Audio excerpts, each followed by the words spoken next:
আসসালামু আলাইকুম পাইথন 101 কোর্সের আজকের এই ভিডিওতে আমরা মোস্ট ইম্পর্টেন্ট অ্যান্ড ইন্টারেস্টিং একটা টপিক নিয়ে আলোচনা করতে যাচ্ছি, যেটার নাম হচ্ছে কন্ডিশন অ্যান্ড স্টেটমেন্ট। দুইটা ওয়ার্ড শুনেই আমাদের পরিচিত মনে হচ্ছে না? Condition, statement. সো ব্যাপারগুলো কিন্তু আমরা প্রতিনিয়ত ফেস করি। এই কিওয়ার্ডগুলোর সাথে আমাদের নিজেদের ভেতরে কিন্তু আমরা চাইলেই রিলেট করতে পারবো। এই যেমন আমি যদি একটা রিয়েল এক্সাম্পল দিই, অধিকাংশ ছেলেমেয়েরা যখন রিলেশনশিপে যায় তো তখন দেখে না যে এই মেয়েটা সুন্দর নাকি এই মেয়েটা সুন্দর, এটা দেখে বলে না যদি এ সুন্দর হয় তাহলে আমি এর সাথে রিলেশন করব, আর যদি এ বেশি সুন্দর হয় তাহলে এর সাথে রিলেশন করব। অথবা এরকম আমরা বলি না, যদি এই কোর্সের ইনস্ট্রাক্টর ভালো হয় বা এই কোর্সের ইনস্ট্রাক্টর অনেক সুন্দর করে বোঝায় তাহলে আমি এই কোর্সটা করব। আর যদি তার বিহেভিয়ার বা যদি তার কথা বলা সুন্দর না লাগে তাহলে এর কোর্স আমি করব না। অথবা এরকমভাবে বলি না যে এই কোর্সে যদি 100টার উপরে ভিডিও থাকে তাহলে আমি এই কোর্সটা করব, আর যদি 10টা ভিডিও থাকে তাহলে আমি এর কোর্সটাই করব না। সো এরকম অনেক সময় বলি না আমরা।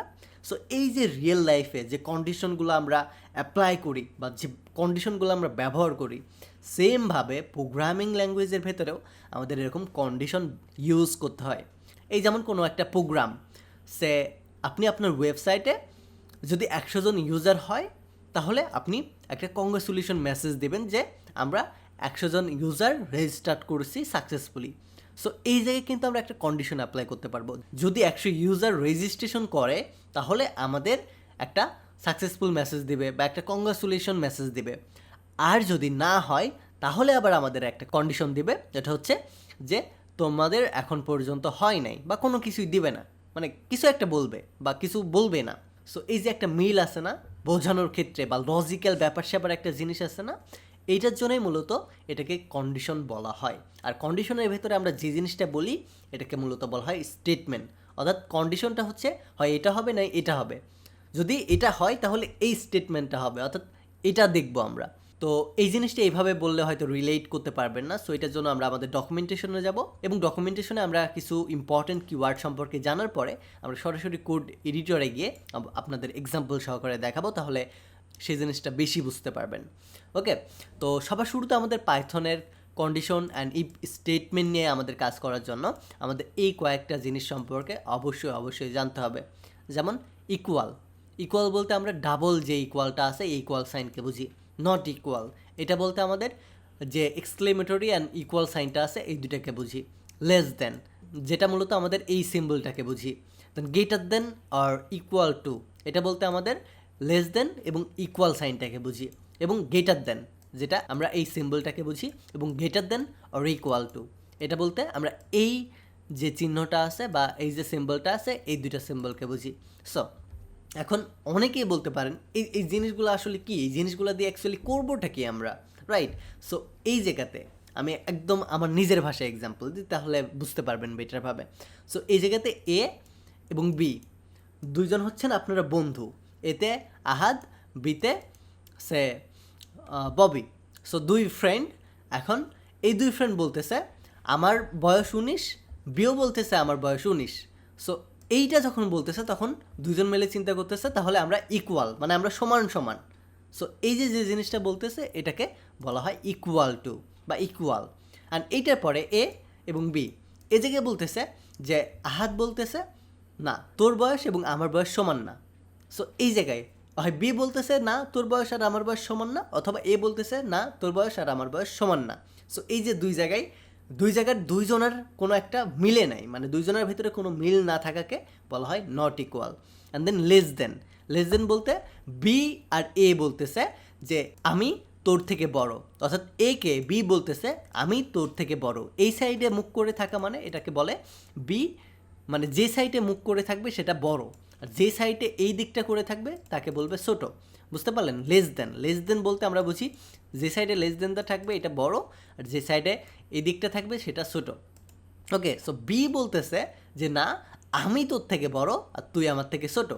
আবার এই জায়গাতে less than or equal to এই জায়গাতে আবার আমাদের বি বলতেছে ওকে ঠিক আছে মারামারি করার দরকার নাই, এখন আমি বুঝতে পারতেছি তুইও আমার বয়সী অথবা তুই আমার থেকে ছোটো। সো এই যে এই জায়গায় বলতেছে আমাদের ভেতরে ঝগড়া মারামারি না হয় এটার জন্য সে বলতেছে ঠিক আছে সমস্যা নাই, হয় তুই আমার সমান অথবা আমার থেকে ছোটো। এই জায়গায় বলতেছে এটা হয় সমান হবি নাই ছোটো হবি। এবং এইটার পরে গেটার দেন গেটার দেন বলতে এবার এ আবার ঝগড়া মারামারি লাগাই দিছে। এটা বলতেছে না, কোনোভাবেই না, আমি তোর থেকে বড়, তুই আমার থেকে ছোট। বুঝতেছেন? এ বলতেছে আমি তোর থেকে বড়, বিকে বলতেছে, এবং এটা এই সিম্বলটা দিয়ে মিনিংও করে, এ বড় বি ছোট, দ্যাটস ইট। এবং এইটার পরে আবার বলতেছে greater than or equal to, অর্থাৎ এ এখন বলতেছে ঠিক আছে, তুই যেহেতু আমার এই জায়গায় ছাড় দিছিস, আমিও তোরে ছাড় দিচ্ছি, আমি এই জায়গায় বলতেছি সমস্যা নাই, আমি হয় তোর থেকে বড় হব অথবা সমান হব। সো এই জিনিসটা greater than or equal to দিয়ে বোঝায়। বুঝতে পারলেন? সো এই কয়েকটা কনসেপ্ট যদি আপনি বুঝে থাকেন, তাহলে কন্ডিশন অ্যাপ্লাই করার সময় আপনার কোনো রকম কোনো বেসিক ম্যাথমেটিক্স বা স্টেটমেন্টের বেসিক কন্ডিশনের ক্ষেত্রে আপনার আর কোনো প্রবলেম হবে না। তো এখন আমরা এক্সাম্পল সহকারে দেখব। সো এক্সাম্পল সহকারে দেখার জন্য আমরা আমাদের কোড এডিটরে যাব এবং condition.py নামে একটা ফাইল ক্রিয়েট করব।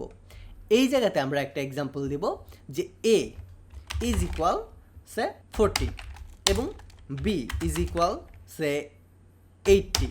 সো এই জায়গাতে আমরা বলবো ইফ, যেহেতু আমরা কন্ডিশন নিয়ে কথা বলবো, এই জায়গাতে কন্ডিশন বলতে আমরা ইফ কিওয়ার্ডটাকে বুঝি এই মুহূর্তে। নিচে আমাদের আরও বেশ কয়েকটা আছে, যেমন ইলস আছে, ইলসিপ আছে। সো এই ধরনের টোটাল 3টা কিওয়ার্ড আছে আমাদের এই কন্ডিশনের ভেতরে। বুঝতে পারলেন? তো এই জায়গায় সবার শুরুতে আমরা ইফ কন্ডিশন নিয়ে কথা বলবো। এটার জন্য আমাদের ইফ নামে কিওয়ার্ডটা ইউজ করতে হবে। এবং এই জায়গায় আমরা কি বলবো, এই জায়গাতে আমাদের কন্ডিশন দিয়ে বলবো যে এ ইজ গ্রেটার দেন বি, অর্থাৎ এ বলতেছে আমি তোর থেকে বড়। এবং এটা বলার পরে এই জায়গাতে আমাদের বলে দেব, প্রিন্টের ভেতরে বলবো যে আমি বি এর থেকে বড়। এটা বলতেছে আমি বি এর থেকে বড়, এই জিনিসটা প্রিন্ট করতেছে। এবং এই জায়গাতে যদি আসলে এটা সত্যি হয় তাহলে এটা প্রিন্ট করবে, আর যদি মিথ্যা হয় তাহলে এটা কোনো প্রিন্ট করবে না। বুঝেন নাই? সো এই জায়গায় এর ভ্যালু কত 40 আর বি এর ভ্যালু কত 80। তাহলে এখন 40 আর 80 এটা কি আদৌ সমান হতে পারে? বা এ কি কখনো বি এর থেকে বড় হতে পারে? হতে পারে না। দ্যাট মিনস এই কন্ডিশনটা কিন্তু মিলবে না। তার মানে আমাদের এই কন্ডিশনটা কখনোই আমাদেরকে রেজাল্টও শো করবে না। বুঝতে পারলেন? সো এই জায়গায় টোটালি কন্ডিশনের উপর ডিপেন্ড করে আমাদের এই যে স্টেটমেন্টটা বা যে রেজাল্টটা আছে এটা আমাদের শো করবে। বুঝতে পারলেন? এটাই হচ্ছে কন্ডিশনের মেইন কনসেপ্ট। সো এই ইফের ভেতরে আমরা যে কন্ডিশনটা দিব, এই কন্ডিশনের সাথে যদি মিলে তাহলেই আমাদের এই ব্লকের ভেতরে যাবে, তা নাহলে সারা জীবনেও এর ভেতরে যাবে না। সে এর পরে যদি কোনো কন্ডিশন থাকে ওইটার ভেতরে যাবে অথবা বের হয়ে চলে যাবে, বাট কোনো রেজাল্ট আমাদের দিবে না। এতটুকু যদি আপনি বুঝে থাকেন তাহলে আপনি কন্ডিশনের 40% জিনিস বুঝে ফেলছেন। এখন আমি জাস্ট এটাকে রান করব। সো রান কন্ডিশনে ক্লিক করে এখন দেখতে পাবেন আমাদের কোনো রেজাল্ট দেয় নাই। কেন দেয় নাই? কারণ এই জায়গাতে ইফ চেক করছে যে আসলেই যে আমরা কন্ডিশনটা দিছি এটা মিলছে কি না। এই জায়গায় এর ভ্যালু 40 এবং বি এর ভ্যালু 80। এই জায়গায় আমরা আবার বলে দিছি এ বি এর থেকে বড়, বাট আসলে কি এটা বড় না। বাট আমাদের যদি এটা 80-র পরিবর্তে 90 হইতো, এখন দেখেন এটাতে প্রিন্ট করতো আমি বি এর থেকে বড়। দ্যাট মিন্স এই জায়গাতে আসলেই এখন সে বড় পাইছে, যার কারণেই প্রিন্ট করছে আমি বি এর থেকে বড়। যতক্ষণ পর্যন্ত না এই কন্ডিশনে মিলবে ততক্ষণ পর্যন্ত এই লাইনটা কখনোই এক্সিকিউট হবে না। এবং আপনি চাইলে এই জায়গায় এক লাইন না, এই জায়গায় আপনি হাজার হাজার লাইন কোড করতে পারেন। এটা টোটালি আপনার নিজের উপর ডিপেন্ড করবে। আমরা জাস্ট আপনাদের দেখানোর জন্য, বোঝানোর জন্য এই কাজটা করতেছি এক লাইনে। সো এই যে কাজটা করলাম এটাকে মূলত আমাদের বলা হয় ইফ স্টেটমেন্ট। আর ইফ স্টেটমেন্ট দিয়ে কী করে? কন্ডিশন অ্যাপ্লাই করে, এবং কন্ডিশনের উপর ডিপেন্ড করে আমাদের এইটার ভেতরে যে ব্লকের ভেতরে যে প্রোগ্রামগুলো আমরা লিখে রাখবো সেই প্রোগ্রামগুলো আমাদের শো করে দেখাবে। সো এই জায়গাতে এখন অনেকের মতবাদ থাকতে পারে যে ঠিক আছে আমি বুঝলাম, যদি এ বি এর থেকে বড় হয় তাহলে প্রিন্ট করবে, আর যদি বড় না হয় তাহলে তো আমাদের কিছু বলা উচিত, রাইট? এই যেমন আমরা যদি জবের জন্য ইন্টারভিউ দিতে যাই, ইন্টারভিউ বোর্ডে বলে আপনাকে পরবর্তীতে জানিয়ে দেওয়া হবে কি রেজাল্ট হইলো। মাসের পর মাস চলে যায় কিন্তু আপনাদের আর কোনো রেজাল্ট দেয় না, অথচ ওইদিকে হায়ার টায়ার করে বসে আছে, আপনি ওই আশাতেই এখনও বসে আছেন, বাট আপনি জানেনও না যে আপনি সিলেক্টই হন নাই। সো এই যে জিনিসটা ঘটে এটা খারাপ না? দেখতে খারাপ দেখায় না? আপনার টাইম ওয়েস্ট হচ্ছে না? সো এইটা যেন না হয় এটার জন্য পাইথনের ডেভেলপাররা আরও একটা স্টেটমেন্ট ক্রিয়েট করছে যেটার নাম দিছে ইলস। এবং এই জায়গায় বলে দিছে যদি এই ইফ কন্ডিশনের সাথে বা এই এক্সপ্রেশনের সাথে না মিলে তাহলে ইলসে সরাসরি যাবে এবং ইলসে গিয়ে বলবে দুঃখিত আমি তোমার সাথে মিলে যাইতে পারলাম না বা তোমার কন্ডিশনটা ফেল হয়েছে, এতটুকু, দ্যাটস ইট, এটা বলে দিব। তাহলে আমাদের আর বছরের পর বছর ওয়েট করতে হবে না বা কোনো রেজাল্ট দেবে না, এরকম আর দুর্ভরসা থাকবে না। সো এই জায়গাতে বলবো এ বি এর থেকে বড় না। এই কন্ডিশনটা তখনই এক্সিকিউট হবে যখন আমাদের বি এর থেকে আমাদের এ এর রেজাল্টটা ছোট হবে। সো এখন যদি আমি রান করি দেখতে পাবেন এ বি এর থেকে বড় না। কেন বলতেছে? কারণ আমি এই জায়গাতে 80-র পরিবর্তে বা 90-এর পরিবর্তে এটা কমায় আমি 10 করে দিছি। এখন আমি চাইলে আবারও যদি এটাকে 90 করে দিই তাহলে দেখতে পাবেন বলতেছে আমি বি এর থেকে বড়। কেন বলতেছে এই জিনিস, কেন বলতেছে এই জিনিসটা? কারণ এই জায়গায় আমরা বলে দিছি বি এর ভ্যালু 80, এর ভ্যালু 90। দ্যাট মিন্স যখন আমাদের এই ইফ কন্ডিশনটা একবার এক্সিকিউট করে ফেলবে তখন আর পরের কোডগুলো সে রিড করবে না। সো এইটার জন্য সে আর এটাকে এক্সিকিউটও করবে না। বুঝতে পারলেন? তো এই জিনিসটা, এই যে দুইটা কাজ করলাম, এই দুইটা জিনিসকে মূলত বলা হয় ইফ এবং ইলস কন্ডিশন। সো এই দুইটা কাজ করতে গিয়ে আমরা এগেইন একটা প্রবলেমে পড়বো। প্রবলেমটা কি? এটা হচ্ছে আমরা যখন এ এবং বিকে কন্ডিশনে ফেলাবো, এই জায়গাতে কিন্তু জাস্ট আমরা দুইটা কন্ডিশন অ্যাপ্লাই করতে পারতেছি। হয় এ বি এর থেকে বড় হবে অথবা ছোট হবে। যদি বড় হয় তাহলে প্রিন্ট করবে অথবা ছোট হলে প্রিন্ট করবে, আর যদি কোনোটাই না হয় তাহলে ইলস প্রিন্ট করবে। বাট আমাদের তো সমানও হতে পারে, তাই না? যদি প্রথমে চেক করবে বড় নাকি ছোট, দেন চেক করবে সমান নাকি অসমান, যদি সমান হয় এটা, সমান না হলে এইটা, অথবা গ্রেটার দেন ইকুয়াল টু নাকি লেস দেন ইকুয়াল টু নাকি, এই জিনিসগুলোও তো আমাদের চেক করতে হতে পারে, রাইট? সো এই জিনিসগুলো কিন্তু অলরেডি দেওয়া আছে এই জায়গায়, যে কন্ডিশনে এই জিনিসগুলো অ্যাপ্লাই করতে হয়, equal, not equal, less than equal to, greater than equal to. So এত সব কন্ডিশন আমরা কি শুধুমাত্র এই ইফের ভেতরে দিতে পারবো? বা ইলসের ভেতরে তো কোনো কন্ডিশন আমরা অ্যাপ্লাই করতে পারবো না। সো কীভাবে আমরা হাজার হাজার লাইনের প্রোগ্রাম বা একটা সফটওয়্যারের ভেতরে আলটিমেট সলিউশনটা বানাবো, কীভাবে জাস্ট একটা কন্ডিশন অ্যাপ্লাই করে? বিষয়টা একটা প্রবলেম ক্রিয়েট করবে না? সো এই প্রবলেমটা যেন ক্রিয়েট না করে এবং আমরা যেন একটা প্রোগ্রামের ভেতরে একাধিকবার কন্ডিশন অ্যাপ্লাই করতে পারি, এইটার জন্য আমাদের নতুন করে আসে ইল ইফ, যেটা মূলত আমাদের ইলস ইফের সংক্ষিপ্ত রূপ, ইল ইফ। সো এই কন্ডিশনটার ভেতরে আমরা বেসিক্যালি বলে দিতে পারবো যে এটা যদি বড় হয় তাহলে এটা হবে, এটা যদি ছোট হয় তাহলে এটা হবে, অর্থাৎ যতগুলো কন্ডিশন আমাদের এই জায়গায় অ্যাপ্লাই করা উচিত ঠিক ততগুলো কন্ডিশনই আমরা অ্যাপ্লাই করতে পারবো এই ইল ইফের ভেতরে। সো এখন অনেকে আবার বলতে পারেন, কেন রে ভাই, আমরা কি ইফের ভেতরে চাইলে অ্যাপ্লাই করতে পারবো না? হ্যাঁ, অবভিয়াসলি আমরা পারবো, বাট প্রবলেম হবে আমাদের একটা। কি প্রবলেম? এটা আমি আপনাদের আগে দেখাই।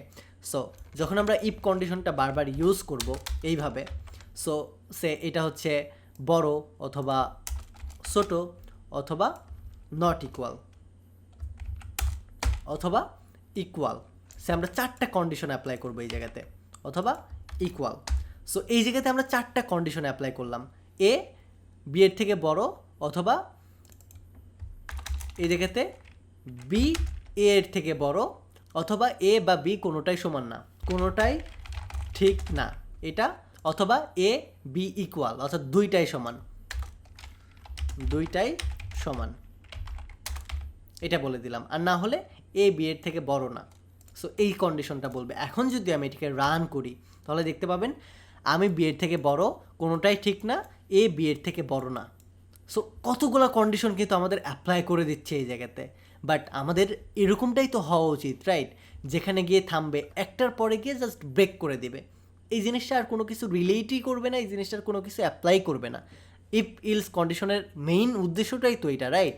যদি আমাদের প্রশ্নের সাথে সমাধানটা মিলে যায় তাহলে থেমে যাও, পরেরটা রিড করার দরকার কি ভাই? বাট আমাদের যে ইফ কন্ডিশনটা আছে এটা সেই কাজটা করে না। এটা যদি আমাদের প্রথম কন্ডিশনের সাথে মিলেও যায় তারপরেও সে পরে কন্ডিশনে যাবে, তারপরে কন্ডিশনে যাবে, তারপরে কন্ডিশনে যাবে, এবং প্রত্যেকটাতে গিয়ে যা ভ্যালু আছে যদি হয় তাহলে সে এই জায়গাতে রেজাল্ট বের করবে, আর যদি না হয় তাহলে এক্সিকিউট করে চলে যাবে। সো এই যে প্রবলেম, এই প্রবলেমটা সলিউশন হিসেবে আসে ইল ইফ। আমি যদি এই জায়গায় ইল ইফটা ইউজ করতাম তাহলে কিন্তু আমাদের এই প্রবলেমটা আর হইতো না। দেখেন ইলিপ ইলিপ ইলিপ, 3টা ইলিপ ইউজ করতেছি এবং প্রথমটা এবং লাস্টেরটা ইলসিপ, এটা নর্মালি থাকে। সো এইটা যদি আমরা নর্মালি ইউজ করতাম তাহলে এই জায়গাতে জাস্ট দেখেন আমি বি এর থেকে বড়, এই জিনিসটা বলে কিন্তু আর কোনোটাতে এক্সিকিউটই হইতো না।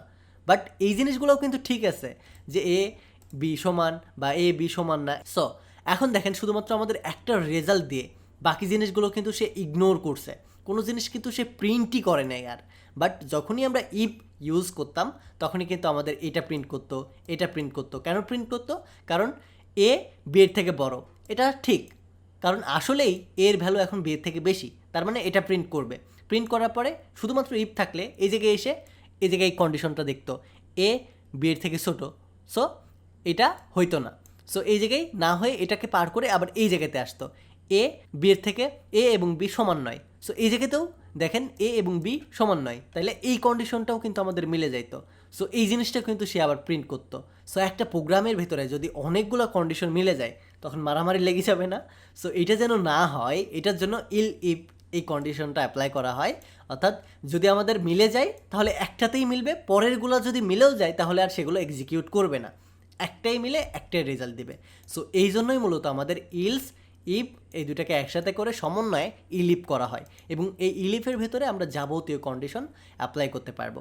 বাট ইলসের ভেতরে আমরা কখনোই কিন্তু কোনো কন্ডিশন অ্যাপ্লাই করতে পারবো না, এটা ডিফল্ট। এটা যদি কোনোটার সাথে না মিলে এটা ডিফল্ট হিসাবে এটা দিবে। বুঝতে পারলেন? সো এই জিনিসটা হচ্ছে আমাদের মেইন কন্ডিশন এবং স্টেটমেন্টের সামারি। আপনি যদি না বুঝে থাকেন অরিড হওয়ার কিছু নাই, কারণ এখন শুধুমাত্র আমরা কনসেপ্টটা শেয়ার করতেছি। আমরা প্র্যাকটিক্যাল যখন প্রজেক্ট করব তখন তো এই ইফিলস বা কন্ডিশনটা কীভাবে রিয়েল প্রজেক্টে অ্যাপ্লাই হয় এই জিনিসটা তো আমরা জানবো বা জানাবো আপনাদের, রাইট? সো আপনি যদি না বুঝে থাকেন অরিড হওয়ার কিছু নাই, জাস্ট কন্ডিশন বলতে এটা বুঝেন, কন্ডিশনের ভেতরে 3টে স্টেটমেন্ট আছে, ইফ, ইলিপ এবং ইলস। ইফটা ইউজ হয় সবার শুরুতে, ইলিপ ইউজ হয় মাঝখানে। ইলিপ আমরা হাজার হাজার বার ইউজ করতে পারবো, বাট ইলস আমাদের একবার ইউজ করতে হবে। এবং আমাদের যে ইফটা আছে আমরা চাইলে এটাকে বেশ কয়েকবার ইউজ করতে পারবো, বাট যখন আমরা বেশ কয়েকবার একটা প্রোগ্রামের ভেতরে ইফ ইউজ করব তখন আমাদের সিমিলার যে রেজাল্টগুলো আছে সেগুলো আমাদের আউটপুট করে দেওয়ার সম্ভাবনা বেশি থাকে। অর্থাৎ যেই কন্ডিশনের সাথেই মিলে যাবে সেটার সাথেই সে রেজাল্ট দিবে, একটা রেজাল্ট দিবে না, সবগুলোর রেজাল্ট সে দিয়ে দিবে।